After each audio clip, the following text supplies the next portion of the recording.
October 7ஆம் தேதி தாக்குதலில் சந்தேகம். இஸ்ரேல் பிரதமரின் ஏமாற்ற வேலையா?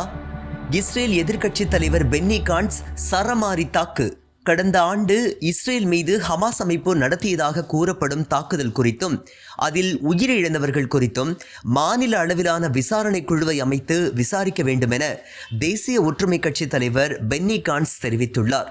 எதிர்க்கட்சி தலைவரும் முன்னாள் பாதுகாப்பு அமைச்சருமான பென்னி கான்ட்ஸ் அக்டோபர் 7 தாக்குதல் இஸ்ரேல் உருவானதில் இருந்தே எதிர்கொள்ளப்பட்ட மோசமான பேரழிவு என்றும் பிரதமர் பெஞ்சமின் நெதன்யாகுவின் தோல்வி என்றும் சரமாரியாக சாடியுள்ளார்.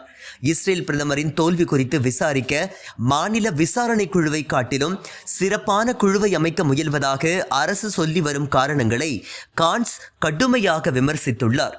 பிரதமர் நெதன்யாகு தனது பொறுப்பை தட்டி கழிப்பதற்காக சிறப்பு குழு என்ற பெயரில் அலங்காரத்திற்கு ஒரு விசாரணை குழுவை அமைக்க முயல்கிறது என்று கூறியுள்ள அவர் தனது ஏமாற்று வேலைகள் மற்றும் புனைவுகளை நிறுத்திக் கொள்ளும்படி நெதன்யாகுவை கடுமையாக சாடியுள்ளார். மேலும் தனது பொறுப்பான பதவிக்கு அழகாக உயிரிழந்த குடும்பங்கள், காயமடைந்தவர்கள், பணைய கைதிகள் மற்றும் ஒட்டுமொத்த தேசத்திற்கும் உங்கள் தார்மீக கடமையாக ஒரு மாநில விசாரணை குழுவை அமைக்க வேண்டும் என்றும் கோரிக்கை விடுத்துள்ளார்.